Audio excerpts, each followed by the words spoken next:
नमस्कार, जय श्री कृष्णा। आसो लव ज्ञान यूट्यूब चैनल में आप सभी का स्वागत है। फ्रेंड्स, आज हम सुनेंगे गाज माता की व्रत कथा। गाज माता की जो कहानी है वह भादो महीने में आती है। जो भादव महीने का जो शुक्ल पक्ष होता है उसमें ये व्रत किया जाता है। तो ये व्रत आप दशमी के दिन कर सकते हो या जो अनंत चतुर्दशी आती है उस दिन ये व्रत कर सकती है महिलाएं।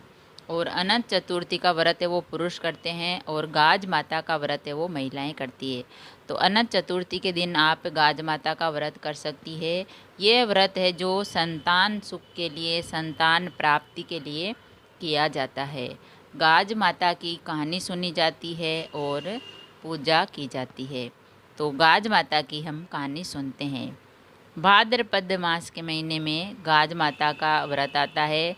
तो ये व्रत करके गाज माता की कहानी सुनी जाती है।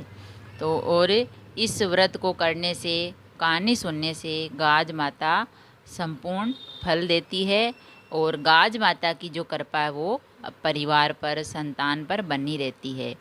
तो गाज माता की कहानी है जो हम आपको सुनाते हैं। पुराने समय की बात है। एक नगर के राजा और रानी को कोई संतान नहीं थी। संतान न होने के कारण वे हमेशा दुखी रहते थे। महारानी गाज माता की भक्ति करती। एक दिन रानी ने कहा, हे गाज माता, यदि मेरे गर्भ रहता है तो मैं आपके हलवा और पूड़ी की कढ़ाई कर दूंगी। गाज माता ने अपने भक्तों की बात सुनी और उसे पुत्र प्राप्ति का वरदान दिया। कुछ दिनों के बाद महारानी के एक लड़का हुआ, पर वह कढ़ाई करना भूल गई। इससे गाज माता रुष्ट हो गई और गाज माता ने सोचा कि महारानी तो मुझे भूल गई है। और एक दिन रानी का लड़का पालने में सोया हुआ था। तब एक भयंकर गरजती हुई बादली आई। बारिश का मौसम हुआ और बादली आई और महारानी के लड़के को उठाकर अपने साथ ले गई।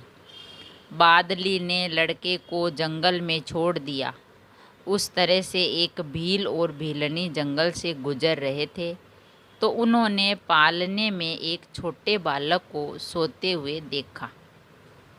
भील और भीलनी के भी कोई बच्चा नहीं था, इसीलिए वह बच्चे को देखकर बहुत ही प्रसन्न हुए और उसे अपने साथ घर ले गए। उसी नगर में एक धोबी रहता था जो राजा के भी कपड़े धोता और भील के भी कपड़े धोता।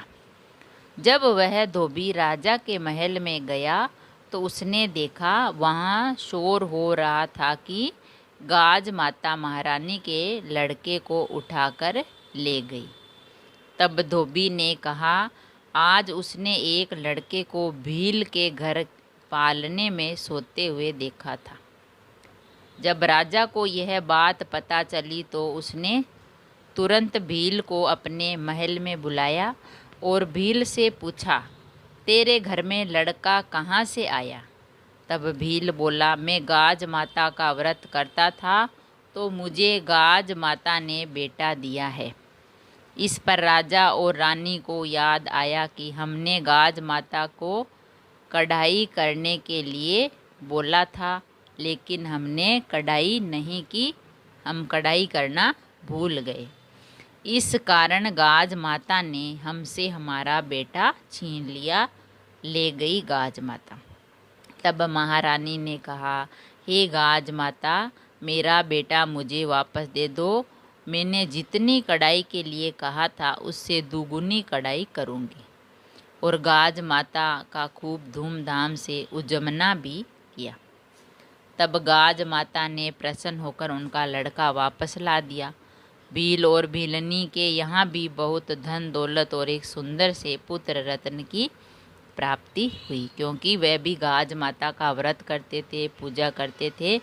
तो गाज माता ने भी उन पर कृपा बरसाई और उनको धन दौलत से घर भर दिया और पुत्र रत्न की प्राप्ति हुई। तब सारे शहर में महाराज ने ढिंडोरा पिटवा दिया कि जब भी लड़का या शादी हो तो गाज माता का उजमना करें। गाज माता ने जैसे रानी को लड़का दिया, भील भीलनी को धन और पुत्र दिया, वैसे ही सबको देना। तो गाज माता की कहानी कहने वाले को, गाज माता की कहानी सुनने वाले को और हुंकारा भरने वाले को और पूरे परिवार के सब दुख दूर करना। बोलिए गाज माता की जय। तो गाज माता का व्रत करने से संतान सुख की प्राप्ति होती है और हर मनोकामना पूरी होती है, परिवार सुख समृद्धि से रहता है।